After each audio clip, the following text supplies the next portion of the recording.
क्षण कर्म चेतन बंधकारु, कर्म के अवसान का कह कर स्वरूप यथार्थ जग का, जो किया उपकार है उसके लिए जिन वाणी माँ को वंदना शत बार है, वंदना शत बार है, वंदना शत बार है। ज्ञान है, दोनों का भेद, आत्मा और आश्रव का भेद, आत्मा और आश्रव के भेद का अच्छी तरह से निर्णय, तो ज्ञान को सविकल्प कहते हैं, निर्णयात्मक कहते हैं, यानी दोनों भिन्न भिन्न है, इसका अच्छी तरह से निर्णय। ये जो निर्णय है ये हम सामान्य दृष्टि से जो हम सोच रहे हैं, सोचते हैं, हाँ मुझे ऐसा एक विकल्प आया, इस तरह से एक विचार के अर्थ में विकल्प शब्द का प्रयोग करते हैं, वो यहां पर विकल्प नहीं है कि मुझे ऐसा विकल्प आया। दूसरा, एक कार्य के लिए कोई दूसरा सब्स्टिट्यूट हो, कि एक दूसरा भी कोई तरीका होवे, उसको भी कहते हैं ये कोई दूसरा विकल्प है क्या, उस अर्थ में विकल्प शब्द का प्रयोग करते हैं। लेकिन यहाँ निर्णय के अर्थ में दोनों का भेद स्वरूप जो निर्णय है, जैसे ही आश्रव ऐसे हैं और जीव ऐसे हैं, इस तरह से निर्णय हुआ अनंतरम, विकल्प होते ही। अनंतर शब्द का जो प्रयोग कर रहे हैं अनंतरम, हमारे मराठी भाई भी बहुत से जुड़ते हैं, ये छात्र भी मराठी बैठा है, मराठी में नंतर शब्द का प्रयोग करते हैं, नंतर, और नंतर शब्द का प्रयोग करते हैं बाद के लिए। अभी कोई मिलने के लिए आया हो, समय न हो, तो हम कहते हैं बाद में आना, तो मराठी में कहेंगे नंतर या, नंतर बाद में। अब नंतर यदि बाद में है तो अनंतर क्या होगा, बाद में नहीं, अभी उसी समय, या ऐसा करें अंतर और अनंतर ले, अभी तो हम नंतर से जोड़ रहे थे इसे, अभी अंतर और अनंतर, जैसे ही निर्णय हुआ और उसके बाद में अंतर जहां नहीं है, अंतर का अभाव, अनअंतर, इसका अर्थ निर्णय होते ही, जैसे ही ये निर्णय हुआ, क्षोभशम ज्ञान में नहीं, अच्छी तरह से स्वीकृत हुआ, बुद्धि को स्वीकृत होने पर श्रद्धा भी उसमें, अब ये तो अपनी आत्मा की बात हो तो अहम करती है, और यदि भेद विज्ञान की बात हो तो जिसके लिए निशंकित अंग की जो बात कहते हैं, निशंकित के लिए इदमेव ईदृशमेव तत्वम न अन्यत न चान्यथा इत्यसंपायकम इत्य, यदि ये जो अकंपित ऐसा श्रद्धा नहीं, सम्यक ज्ञान के लिए भी कहा ये बात, अन्यूनम अनतिरिक्तम यथा तथ्यम विनाच विपरीता, ये ऐसा ही है, ये इस तरह से जो निर्णय हुआ, ऐसा निर्णय होते ही क्या होता है, देखिए, शिथिलित कर्म विपाकहा, शिथिलित कर्म विपाकहा, कर्म का विपाक तत्काल शिथिल हो जाता है। मूल ग्रंथ में देखेंगे तो शिथिलत हुआ है, तो ल के ऊपर भी ई की मात्रा चाहिए, शिथिलित, शिथिलित कर्म विपाकहा, कर्म का विपाक ढीला पड़ जाता है। ये अभी तो यहाँ आश्रव निवृत्ति की बात कर रहे हैं, लेकिन विपरीतता से सही दिशा में जहां जहां आगे बढ़ेंगे, जैसे प्रथम समय में सम्यक दर्शन हुआ, सम्यक दर्शन के पश्चात शुद्धि की वृद्धि करके पंचम गुणस्थान में आया, छठे सातवें गुणस्थान में पहुंचा, श्रेणी चढ़ करके अरहंत दशा की तरफ, ये जैसे जैसे आगे बढ़ रहे हैं, इन सब में कर्म का विपाक शिथिल होता जाता है और आत्मा इनमें आगे बढ़ता जाता है। लेकिन कर्म का विपाक शिथिल किससे हुआ, जैसे सम्यक दर्शन की सबसे पहले बात करें, सम्यक दर्शन सर्वप्रथम सम्यक दर्शन यदि हो रहा है, प्रथमोपशम सम्यक दर्शन कहलाता है, उस समय दर्शन मोहिनी कर्म का उपशम होता है। और दर्शन मोहिनी कर्म का उपशम कब कैसे होता है, बहुत विस्तार से टोडरमल जी ने करण लब्धि के प्रकरण में इस बात को लिखा। जब हम भेद विज्ञान पूर्वक, उन्होंने तो तत्व विचार पर जोर दिया, लेकिन उससे पहले बहुत सारी बातें और सम्यक दर्शन की जहां चर्चा की, वहां भी पहले देवशास्त्र गुरु का श्रद्धान हो, फिर 7 तत्वों का श्रद्धान हो, फिर स्वपर का हो, हितकारी अहितकारी भावों का हो, और फिर आत्म श्रद्धान हो। तो जहां वह आत्म श्रद्धान पर आया है और आत्म सन्मुख हुआ है उपयोग, उस आत्म सन्मुख हुआ, उससे जो करण लब्धि का परिणाम हुआ, उसमें अपने आप ही कर्मों की स्थिति धीरे धीरे बदलने लगती है। कर्णान योग की भाषा में कुछ आवश्यक होते हैं कहा, अपूर्वकरण, अनिवृत्तिकरण, अधकरण, अपूर्वकरण, अनिवृत्तिकरण। हर एक में कुछ विशेष कार्य होते जाते हैं और उन विशेष कार्यों में एक कर्म का विपाक शिथिल होता जाता है। अकेला मोहनी ही नहीं, अरे पाप ढीला पड़ता है, पुण्य बढ़ता है। इतना ही नहीं कि पाप संक्रमित होकर के पुण्य रूप होने लग जाता है, ये भी उसके साथ साथ होता है। दर्शन मोहिनी की स्थिति तो धीरे धीरे कम होते होते माने वह उपशम की स्थिति में उसको ला करके खड़ा करता है। ये सब अपने परिणामों से हो रहा है, अपने जीव के परिणामों से वे कर्म के विपाक शिथिल हुए। अब वे परिणाम पूजा, भक्ति, व्रत, उपवास इनके नहीं है। वैसे तो भगवान के दर्शन और भक्ति के संदर्भ में भी ऐसा कहा जाता है, तेरे दर्शन से सुनते हैं कर्म रेखा बदलती है। अरे भगवान का दर्शन करने से ही कर्म रेखा बदलती है। वो तो सातिशय पुण्य और उसके दृष्टि से बात की, समझ लीजिए वह संसार से हटकर के मुक्ति के मार्ग की तरफ आया, वो रेखा उसकी बदली। लेकिन आत्मा का लक्ष्य करने पर ये कर्म का विपाक शिथिल पड़ जाता है। अभी तक प्रति समय उदय में आकर के फल दे रहा था और उसके अनुसार जीव के परिणाम हो रहे थे। वध्य घातक जैसा वो आश्रव का भाव हुआ, कर्म का उदय आया, उस प्रकार से आश्रव का भाव हुआ, जीव के निर्मल परिणाम का घात हुआ। ये चल रहा था। लेकिन जैसे ही ऐसा है ना, जैसे कोई चीज रखी हुई है, रेलवे स्टेशन पर बैठे अपना सामान रखा हुआ है और चुराने वाले क्या करते हैं, आपका सामान है, आपकी निगाह आपके सामान में से हटी और वो उठा करके ले जाते हैं। अब वो बराबर आपको देखता रहता है कि आपकी निगाह सामान पर है कि नहीं, आप सामान पर ध्यान दे रहे कि नहीं दे रहे हैं। यदि आपने ध्यान नहीं दिया वो उठा कर ले जाता है। लेकिन आप बराबर सतर्क है, आप अपने चीजों को संभाल रहे हैं, कदाचित वो आकर के चल दिया हो और वो भी उठाए, लेकिन उसके हाथ शिथिल पड़ जाते हैं क्योंकि आपने अपनी चीज संभाली। ऐसे आत्मा और आश्रव में भेद जान करके जिसने अपनी आत्मा को संभाल लिया, इसलिए कर इति विकल्प अनंतर में, ऐसा निर्णय होते ही आश्रव भाव अध्रुव है, अनित्य, अशरण है, दुख रूप है, दुख फल रूप है, इनके सामने हमारा आत्मा ध्रुव, नित्य, सशरण, अदुख, अदुख फल, और उसे हम ऐसा भी कह सकते हैं कि सुख स्वरूप है, सुख के रूप में ही उसका आश्रय लेने पर फल आने वाला है। ये निर्णय होकर के हम अपनी तरफ आए और जैसे ही हमने अपने स्वरूप की सन्मुखता की, कर्म का विपाक शिथिल हुआ। और कर्म का विपाक शिथिल होते ही क्या हुआ, दृष्टांत दे रहे हैं, विघटित घनोग घटना दिगा भोग इव निरर्गल प्रसरहा। आकाश में बादल छाए हुए हूं और आकाश के बादल छाने पर, अभी यहां सूर्य का उदाहरण नहीं दे रहे हैं कि बादल छाने से सूर्य का प्रकाश नहीं आ रहा है, ये उदाहरण नहीं ले रहे हैं। यहां ले रहे हैं दिशा।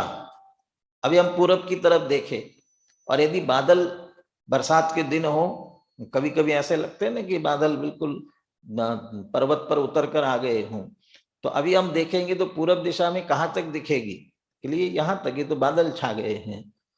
लेकिन ये जो बादलों की रचना है ये विघटित हो जाती है, तो फिर वो पूरब दिशा कहाँ तक दिखती है कि कहते उसका विस्तार, उसका प्रसार जो है अनिर्गल, फिर कोई प्रतिबंध नहीं है, फिर कोई बाधा नहीं है, अमर्याद फिर उसका विस्तार हमारी दिखाई देता है। माने दिशाएं अमर्यादित है, लेकिन यदि बादलों की रचना बीच में आए तो वहां खंडित होती सी लगती है, और बादलों की रचना, बादलों का समूह दूर हो जाता है तो वह दिशा अमर्याद विस्तार को प्राप्त होती है। ये उदाहरण बनाया। विघटित घनोग घटना, घन बादल, ओग समूह, घटन उनके इकट्ठे हुए हैं और विघटित हुए, हवा के चलने से हुए, कैसे भी हुए। और दिगा भोगा इव निरर्गल प्रसराहा, दिशा का प्रसार, दिशा का दिशाएं फिर अमर्यादित विस्तार को प्राप्त हुई। इसी तरह हमने भेद विज्ञान करके अपनी आत्मा को संभाला। इति विकल्पानंतरम शिथिलित कर्म विपाका, कर्म का विपाक शिथिल हुआ। उससे क्या हुआ? सहज विजृंभमान चित शक्ति तया, सहज ही चैतन्य की शक्ति विजृंभमान, विस्तार को प्राप्त हुई, प्रकट हुई, उत्पन्न हुई। वह जो अंदर उत्पन्न हुई है चैतन्य शक्ति, उस चैतन्य शक्ति से निरर्गल प्रसरा, अमर्यादित उसका प्रसार हुआ। अभी तो ज्ञान का भी विकारी परिणामों में ही परिणाम जा रहा था, इसलिए रुका हुआ था, मर्यादित था। और कर्म का विपाक शिथिल हुआ, अपनी चैतन्य शक्ति इसको जो रोक रही थी आश्रव के कारण से, बद्ध घातक स्वभाव से वो उसे बद्ध कर रही थी, अब उसका शिथिल होने के कारण से सहज विजृंभान चित्त शक्तितया निरर्गल प्रसरहा, सहज ही विस्तार को प्राप्त, सहज ही जो प्रकट हुई है ऐसी चैतन्य शक्ति के द्वारा अमर्यादित विस्तार हुआ। अपनी चैतन्य शक्ति का, अपनी शक्ति, आत्मिक शक्ति विकसित हुई, स्वरूप रूप निर्मल पर्याय निर्मल परिणमन प्रकट हुआ। अब इससे क्या हुआ? इस शक्ति के द्वारा, अपनी शक्ति प्रकट होने से, ज्ञान की शक्ति प्रकट होने से, चैतन्य की शक्ति प्रकट होने से, यथा यथा विज्ञान घन स्वभाव भवति तथा तथा आश्रवेभ्य निवर्तते। इससे ये चैतन्य शक्ति जो प्रकट हुई है, इस चैतन्य शक्ति के द्वारा यथा यथा विज्ञान घन स्वभाव भवति, जैसे जैसे विज्ञान घन स्वभाव होता है, तथा तथा आश्रवेभ्य निवर्तते, वैसे वैसे आश्रमों से निवृत्त होता है। बादलों की रचना में भी जैसे देख रहे थे, दिशा का विस्तार कैसे दूर तक दिखाई देने लगेगा, जितने जितने बादल हटते जाएंगे उतना उतना विस्तार दिखाई देगा। ऐसे ही कर्म का विपाक शिथिल हुआ, चैतन्य की शक्ति विकसित हुई, और उसके कारण जैसे जैसे विज्ञान घन स्वभाव होता है वैसे वैसे आश्रम से निवृत्त होता है। कहते ये वन वे नहीं है, एक तरफा बात नहीं है, दूसरी तरफ की भी बात करते हैं। कैसे? कि यथा यथा आश्रवेभ्य च निवर्तते तथा तथा विज्ञान घन स्वभाव भवति इति, और जैसे जैसे आश्रव से निवृत्त होता है वैसे वैसे विज्ञान घन स्वभाव होता है। अभी अपन यहाँ विज्ञान घन स्वभाव होता है, इस बात को पुनः एक बार स्मरण करते हैं। पीछे भी अपन ने बात की थी, विज्ञान घन स्वभावी है कि विज्ञान घन स्वभावी होना है। और विज्ञान घन स्वभावी, स्वभाव विज्ञान घन है, तो फिर विज्ञान घन स्वभाव होता जाता है जैसे जैसे होता है। तो होने की बात क्या हो? तो स्वभाव से है ही, तो होने की बात क्या करते हैं? तो विज्ञान घन स्वभावी होता है मतलब क्या है? तो इसी गाथा के भावार्थ में पंडित जयचंद जी छाबड़ा ने इसका बहुत अच्छा खुलासा किया है, आप उसे बाद में अवश्य पढ़े, उसे देखे। वो ये कहते हैं, जब तक ज्ञान मिथ्या रूप था तब तक स्वरूप में स्थित नहीं रहता था, तब तक विज्ञान नहीं था, अज्ञान था, मिथ्यात्व के साथ था, विपरीत था, तब तक वह अज्ञान रूप था। और जैसे ही भेद विज्ञान हुआ, अपने स्वरूप की पहचान हुई, अपने स्वरूप में आया, तब उसे सम्यक ज्ञान हुआ। और जो सम्यक ज्ञान हुआ है उसी को हम कह सकते हैं विज्ञान, विशेष ज्ञान, सम्यक ज्ञान। और अब घन का अर्थ करना है स्थिर। इति विकल्पानंतरम, ये समझ लेना ज्ञान हुआ, दोनों का अच्छी तरह से भेद विज्ञान हुआ। भेद विज्ञान के साथ अहमिक को खलु शुद्धो, अपने आप को संभाला, उसमें स्थिर हुआ। इस कारण से सम्यक पूर्वक सम्यक ज्ञान हुआ, विज्ञान। और यह जितना स्थिर होता जाता है, घन माने स्थिर लेना, उन्होंने घन का अर्थ किया स्थिर। यह सम्यक ज्ञान जितना जितना स्थिर होता जाता है उसे कहते विज्ञान घन स्वभाव होता जाता है, माने स्वरूप में स्थिर होता जाता है। तो जितना जितना स्वरूप में स्थित होता जाता है उतना उतना आश्रयों से निवृत्त होता है। फिर अपने स्वरूप में कितना स्थित होगा, स्वरूप की स्थिरता की वृद्धि, शुद्धि की वृद्धि कितनी होगी, जितना आश्रयों से निवृत्त होगा। लोक में भी जैसा कहा जाता है ना, जितना गुड़ डालोगे उतना मीठा होगा। भी कितना मीठा होगा, जितना गुड़ डालोगे उतना मीठा होगा। ऐसे ही हम जितना स्वरूप का आश्रय लेंगे, जितनी स्वरूप स्थिरता होगी, उतनी आश्रयों की निवृत्ति होगी। जयचंद जी छावड़ा ने भावार्थ में एक और बात कही, विज्ञान घन माने स्वरूप में स्थिर होना और आश्रयों की निवृत्ति होना। तो जैसे जैसे जैसे जैसे तो जैसे जैसे माने हम कैसे इसको समझे, कैसे लगाएं? तो उन्होंने कहा गुणस्थान परिपाटी के अनुसार करणान योग के शास्त्रों से जान लेना। इसका अर्थ गुणस्थान परिपाटी अनुसार माने भी किस गुणस्थान में पहुंचने पर कितने आश्रव से निवृत्त होता है। वहां आश्रव निवृत्ति शब्द का प्रयोग न करके बंध विच्छुत्ति शब्द देते हैं। जैसे चौथे गुणस्थान में सम्यक दर्शन होते ही 41 कर्म प्रकृतियों की बंध विच्छुत्ति होती है। फिर 5वें में पहुंचता है, ऐसा आपके गुणस्थान विवेचन में पीछे एक पूरा चार्ट भी दिया हुआ है, किस गुणस्थान में कितने कर्म की बंध विच्छुत्ति होती है, संख्या भी दी, और साथ में वे कौन कौन से हैं उनके नाम भी दिए हुए हैं।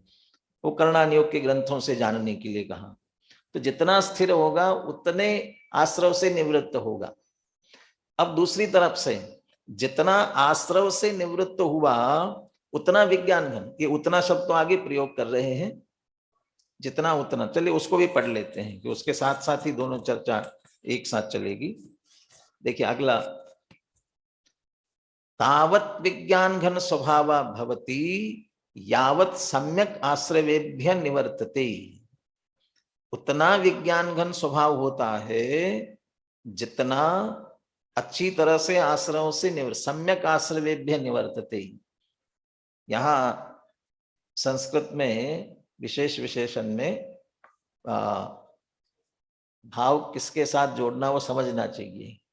सम्यक आश्रवेभ्य निवर्तते माने आश्रव कैसे हैं, सम्यक शब्द लगाया तो आश्रव कैसे सम्यक है कि मिथ्या होते हैं। और सम्यक का अर्थ हम अच्छे करें तो अच्छे होते हैं कि बुरे होते हैं। अभी तो बहुत सारी बुराई गिरा रहे हैं 72वीं गाथा में, अभी 74वीं गाथा में। तो सम्यक आश्रवेभ्य कैसे कह रहे हैं, या चलो उसमें से ऐसा कहे कि शुभाश्रव थोड़े अच्छे हैं और अशुभाश्रव थोड़े बुरे हैं। तो सम्यक आश्रवेभ्य निवर्तते माने शुभाश्रव से निवृत्त होता था अशुभ से। तो ये असम्यक विशेषण आश्रव का नहीं है, ये वास्तव में निवर्तते का है। आश्रवों से अच्छी तरह से निवृत्त होता है। अब वो पहले विशेषण लगा दिया सम्यक, अच्छी तरह से आश्रवों से निवृत्त होता है, अच्छी तरह से, अच्छे से। और अच्छे से निवृत्त होने का अर्थ ही है उनके प्रति रंच मात्र भी एकत्व, ममत्व, कर्तृत्व, भोक्तृत्व का परिणाम किसी तरह से। जैसे प्रारंभ में 46वें कलश में कहा ना, इत्यज्ञानाम शमयत अभितः कर्तृकर्म प्रवृत्ति, अज्ञानियों की कर्ता कर्म की सर्व ओर से शमन करती भी। ऐसे ही आश्रवों को कोई संबंध नहीं, किसी तरह से भी उनके साथ कोई संबंध नहीं रखना। जो चले गए वो तो चले गए, लेकिन जो हो रहे हैं उनके साथ भी हमारा कोई संबंध नहीं है। ये अच्छी तरह से उनसे निवृत्त होता है। तो जितना जितना विज्ञान घन होता है उतना आश्रव से निवृत्त होता है, उतना आश्रव से निवृत्त होता है जितना सम्यक विज्ञान घन स्वभाव भवति। अब यहाँ सम्यक शब्द विज्ञान घन स्वभाव के साथ लगा, ये तो अच्छा है। सम्यक अच्छी तरह से हमारा विज्ञान घन स्वभाव सम्यक है और उसमें स्थिर होता है। जितना जितना स्थिर होता है, हाँ मैं ये बात ये कर रहे थे गुणस्थान परिपाटी से लगाया तो जैसे चौथे गुण स्थान में आया, उस योग्य अंतरंग की स्थिरता हुई है, शुद्धि हुई है, 41 कर्म प्रकृति उतनी चली गई।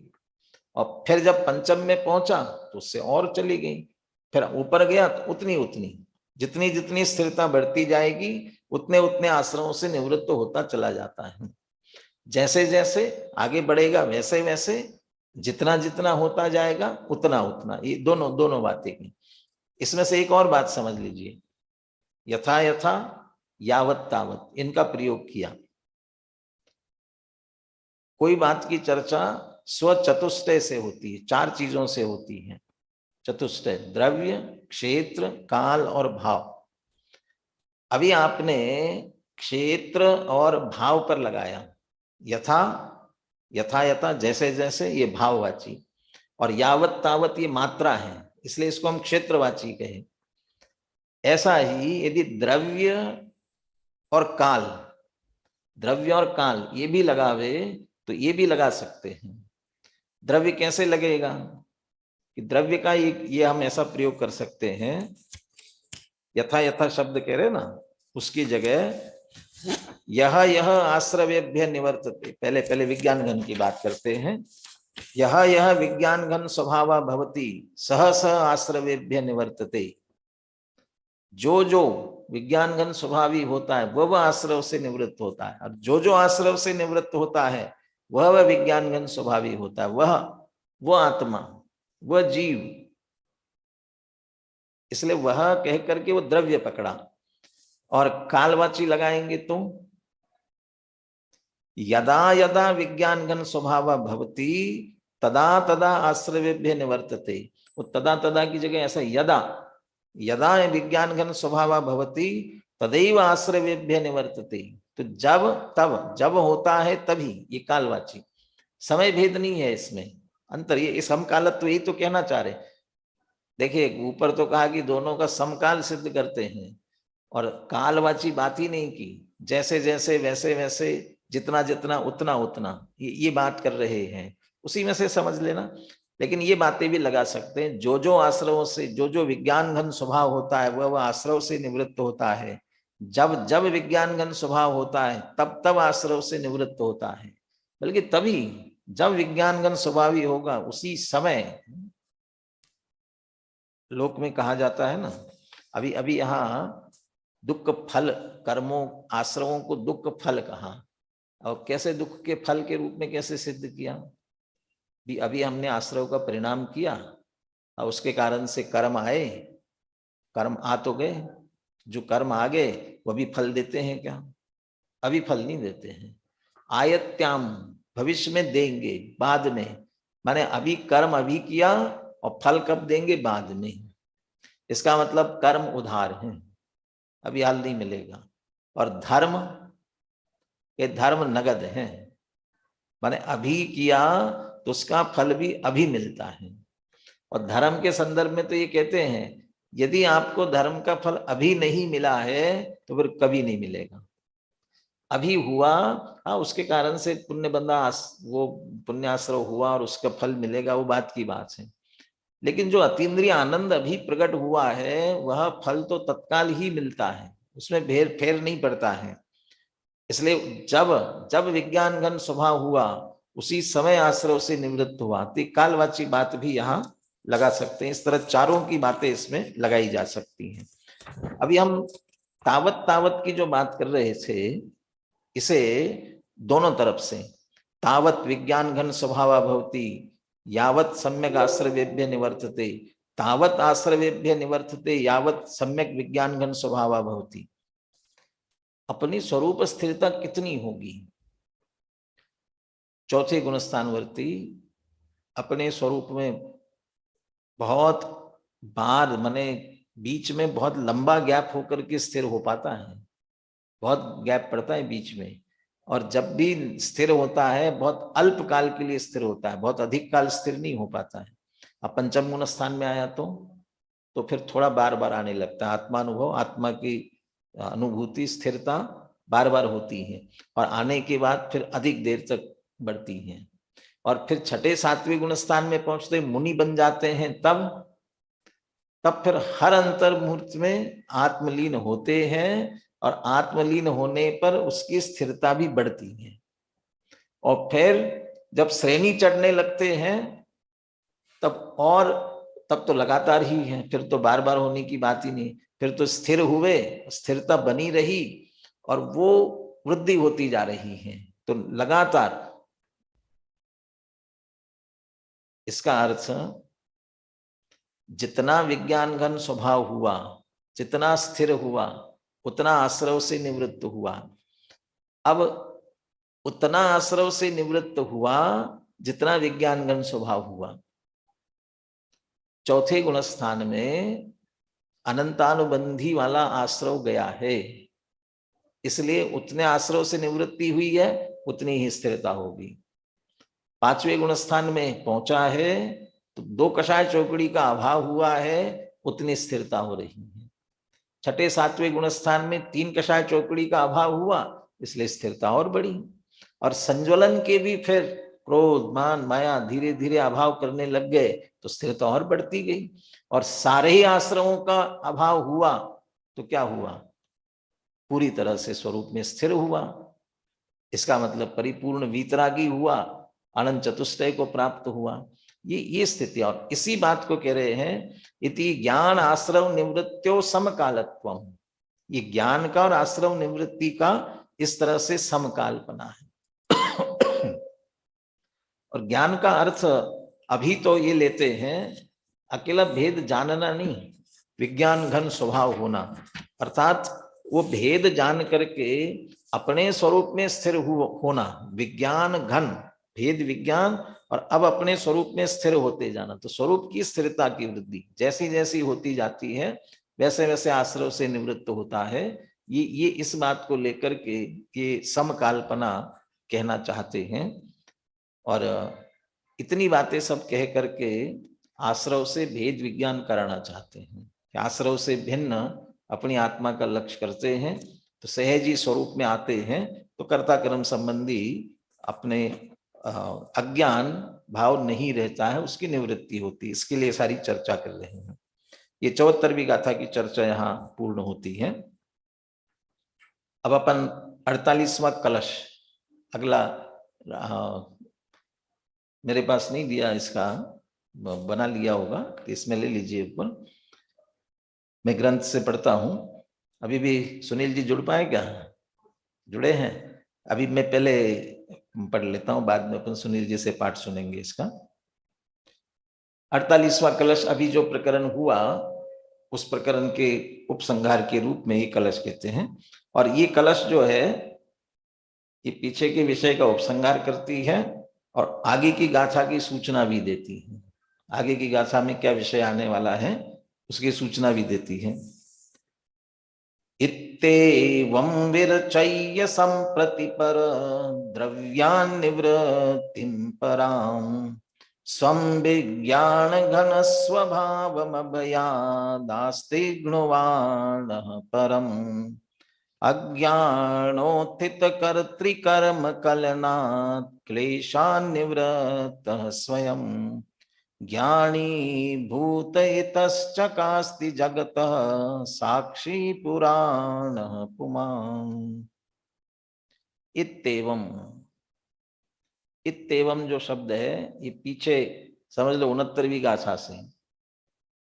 69वीं गाथा से क्यों कहा जाए, और पीछे जाए तो पूरा प्रकरण चल रहा है। पहले एकत्व मत बुद्धि छुड़ाई, वहां से भी लगा लो। इत्येवं, इस प्रकार, विरचय्य संप्रति पर द्रव्यान निवृत्तिम पराम, पर द्रव्यान पराम निवृत्तिम विरचय्य। पर द्रव्यात, समस्त पर द्रव्यों से, पराम निवृत्तिम विरचय्य, अच्छी तरह से निवृत्ति करके, निवृत्ति की रचना करके, निवृत्तिम विरचय्य माने निवृत्ति करके। उत्कृष्ट निवृत्ति क्या होती है?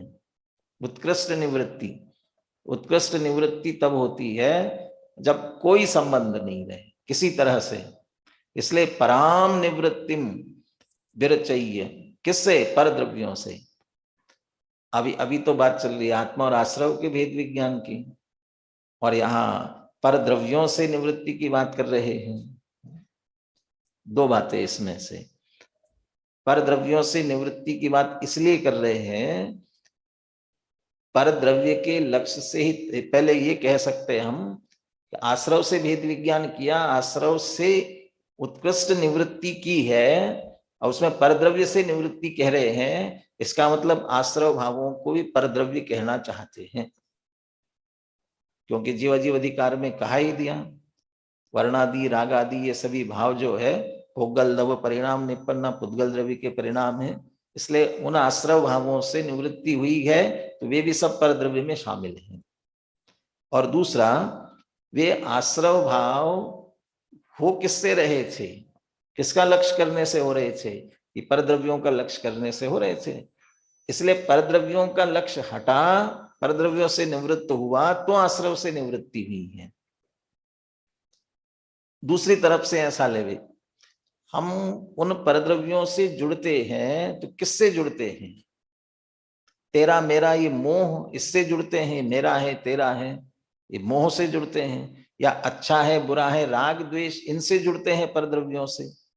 और ये जो मोह राग द्वेष के परिणाम ये आश्रव है, तो आश्रव भावों से पर से जुड़ रहे थे, आश्रव को ही हमने भिन्न जान लिया, वो आश्रव ही मेरा नहीं है, तो उन आश्रमों का विषय जो परद्रव्य बन रहा था वो मेरा कैसे होगा, इसलिए सहज ही परद्रव्य की निवृत्ति भी हुई। तो इस तरह से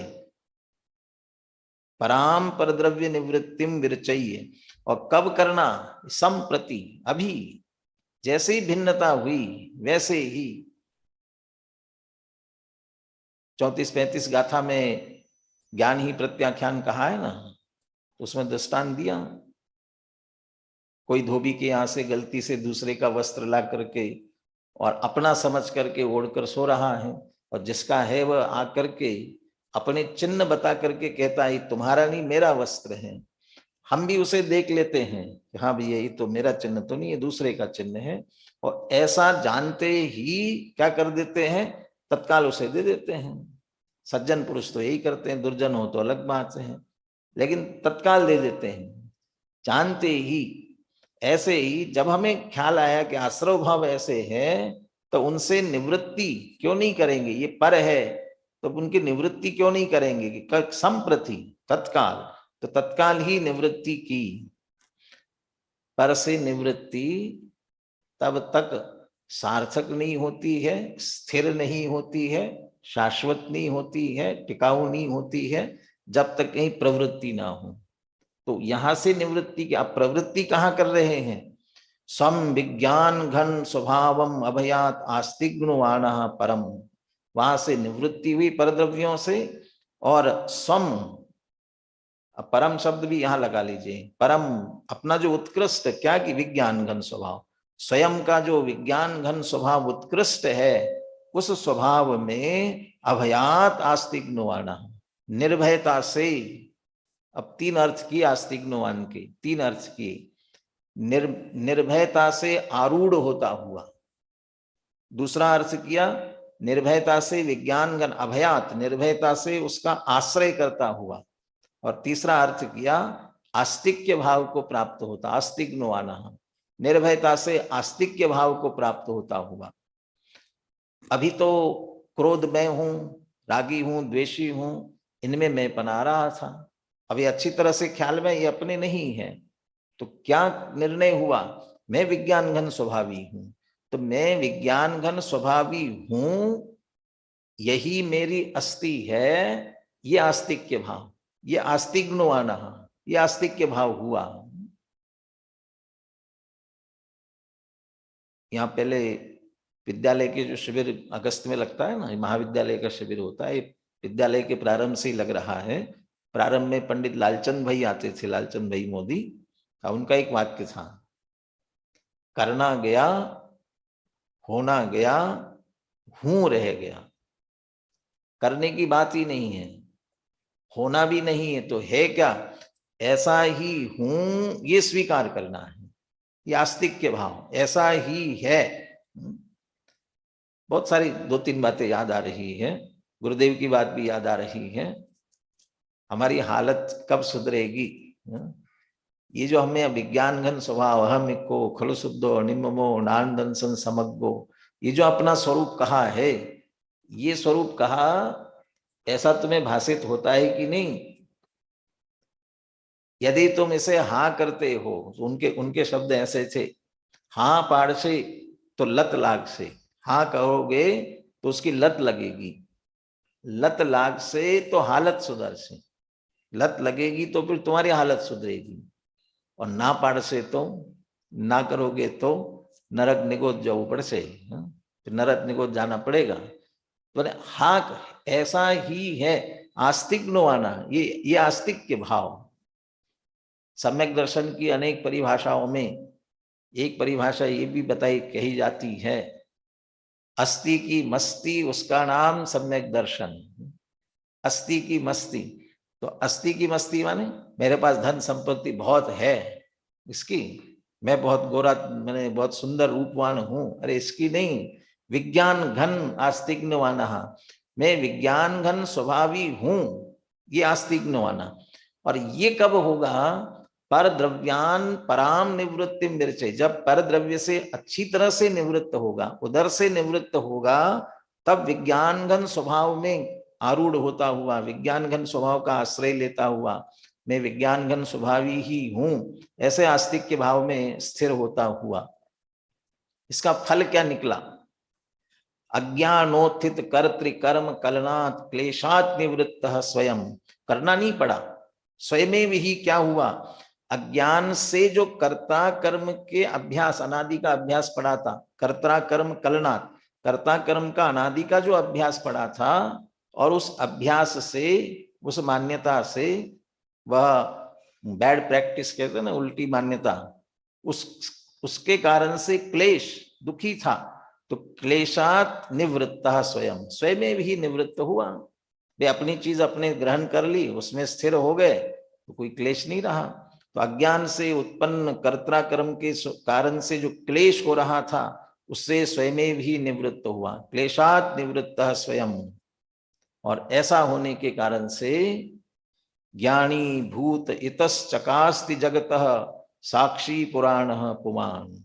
और फिर अब इतः, जब ये निर्णय जिसे हुआ है, वह परद्रव्य से निवृत्त हुआ, स्व का आश्रय लिया, और स्व का आश्रय करने से अज्ञान जनित कर्ता कर्म का अभाव हुआ, उसके कारण से सहज क्लेश, क्योंकि ज्ञान का फल ज्ञानानंद स्वभावी, ज्ञान का फल आनंद आता ही है, अविनाभावी है, क्लेश से निवृत्ति हुई स्वयं, और इसलिए ज्ञानी भूता इतश्चकास्ति, अब यहां से वह ज्ञानी होकर के प्रकाशित होता है। अब जैसे सम्यक ज्ञान हुआ, वो तब से लेकर के ज्ञानी होकर प्रकाशमान होता है, एक अर्थ ये। और दूसरा, अब कहते हैं अगली गाथा से ज्ञानी किसे कहते हैं, तो ज्ञानी की चर्चा अगली गाथा से कर रहे थे, इतः, अब यहां से आगे ज्ञानी भूतः चकास्ति, वो ज्ञानी हो गया, ये प्रकाशित होता है। तो अगली गाथा में यही प्रश्न कर रहे हैं, कथम आत्मा ज्ञानी भूतो लक्षति चेत, ज्ञानी हुआ कैसे हम पहचाने, तो बता रहे हैं ज्ञानी कैसे हो गया, तो ज्ञानी भूत इतश्चकास्ति, और वो ज्ञानी हुआ, ज्ञानी भूतः, उसके और क्या विशेषण है? जगतः साक्षी पुराण पुमान, और विज्ञान घन स्वभाव में स्थित होने से क्या हुआ कि जगत का साक्षी पुराण पुरुष, पुराण पुरुष, पुराण पुमान, इसके भी दो अर्थ, पुराण पुमान के भी, एक तो पुराणों में जिनकी चर्चा की गई है, शास्त्रों में जिसकी चर्चा की है, तो पुराणों में किसकी चर्चा है? हमारे दादाजी कहते हैं ना, छड़ाला में किसकी कहानी कही गई है, तो ऐसा लगता है छड़ाला में कहाँ कहानी है, लेकिन छड़ाला में तो ताश भ्रमण की है बहु कथा, तो हमारे ही संसार परिभ्रमण की कथा कही गई है। तो पुराणों में जिसकी चर्चा है, शास्त्रों में जिसकी चर्चा है, ऐसा ये भगवान आत्मा, क्योंकि समस्त जिनवाणी एक आत्मा की बताने के लिए समर्पित है, इसलिए पुराण पुरुष कह रहे हैं। और दूसरा, पुराण में पुराना कहते हैं ना, पुराने व्यक्तियों की, पुराणों में पुराने व्यक्तियों की चर्चा है, तो सबसे पुराना कौन है कि हमारा आत्मा है। कब से है कि अनादि से है, इतना पुराना है कि अनादि काल का है, उसकी दृष्टि से पुराना है पुमान। और कैसा है कि जगतः साक्षी, सारे जगत का साक्षी। और ज्ञानी भूतः, अब ज्ञानी हुआ तब तो सहज ही साक्षी होने वाला है। अभी तक तो थोड़ा सा करने धरने का, अपना करने का, उसके कारण से राग द्वेष से जुड़ने का परिणाम होता था, उसके कारण पक्षपात भी हो सकता था, लेकिन अब साक्षी हो गया। साक्षी किसे कहते हैं? गवाही देने वाला होता है ना, वो साक्षी। तो वो क्या करता है, जैसा हुआ वैसा जानता है, और जैसा हुआ उसका कह देता है, अपनी बात नहीं मिलाता। तो ये ज्ञानी भी अपनी कोई बात नहीं मिलाते हैं, जैसी वस्तु स्थिति है उसे सहज जानते हैं। पहला ही जो महावीराष्टक का पहला छंद है ना, महावीराष्टक स्तोत्र का पहला, यदि ये चैतन्य मुकुरवद, यदि ये चैतन्य, उसमें जगत साक्षी शब्द है ना, साक्षी शब्द का प्रयोग किया उसमें भी है ना। हाँ, क्या है छंद याद है? जगत साक्षी मार्ग प्रकटन परो भानुरिवय। जगत साक्षी प्रकटन परो भानुरिवय, माने जगत के साक्षी है और मोक्ष मार्ग को प्रकट करने के लिए भानु के समान है, माने सहज जगत को जानने देखने वाले हैं, जगत साक्षी।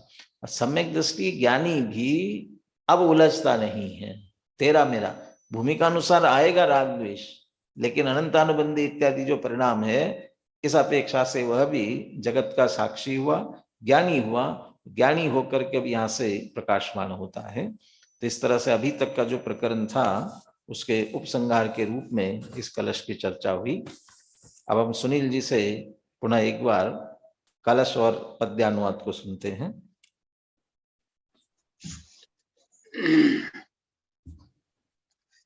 इत्येवं विरचय्य सम्प्रति परद्रव्यानिवृत्तिं पराम् स्वं विज्ञानघनस्वभावमभयादास्तिग्नुवानः परम् अज्ञानोत्थितकर्तृकर्मकलनात् क्लेशान्निवृत्तः स्वयं ज्ञानीभूत इतश्च कास्ति जगतः साक्षी पुराणः पुमान्। इस प्रकार जन भिन्नता विभाव भाव के कर्तृत्व का अहम विलायमान हो रहा, निज विज्ञान घन भाव गजारूढ़ हो, निज भगवान शोभायमान हो रहा। जगत का साक्षी पुरुष पुराण यह अपने स्वभाव में विकासमान हो रहा।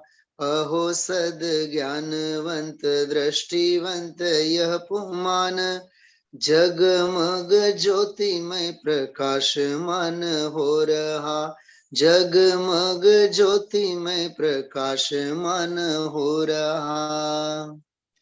देखिए, एक विषय के अनुसार शब्द माने अनुवाद किया जाता है। मूल गाथा में पर द्रव्यान निवृत्तिम पराम लिखा, पर द्रव्यों से निवृत्ति करके।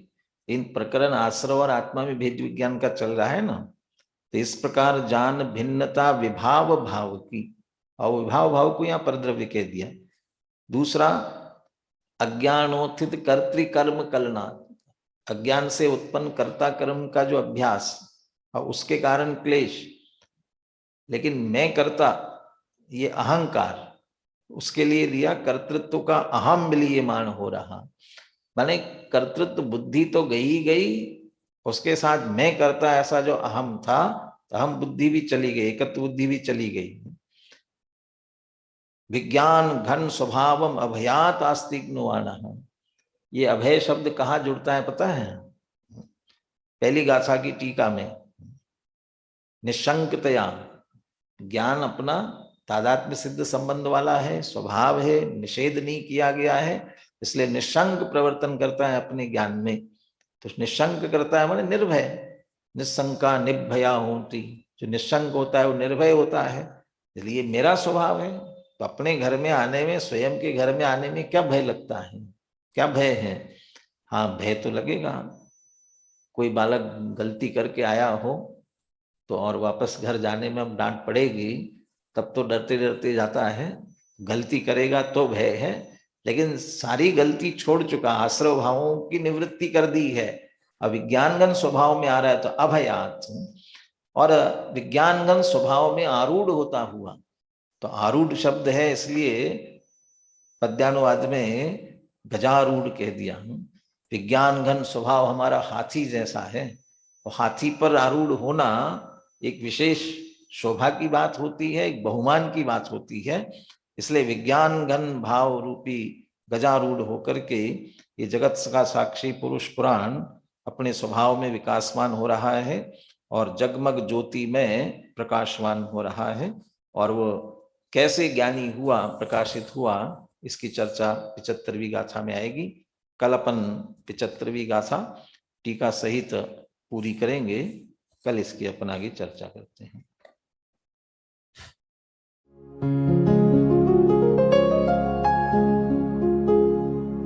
निज निधि निज में बताए, यह अनंत उपकार है उसके लिए जिन वाणी माँ को वंदना शत बार है, वंदना शत बार है, वंदना शत बार है।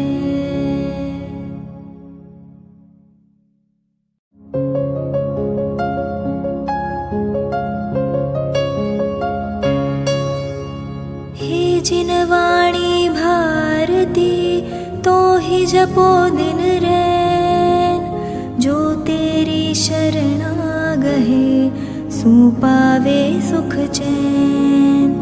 जा वाणी के ज्ञान दे सूझे लोकालोक, सो वाणी मस्तक नवो सदा देत हो ढोक, सदा देत हो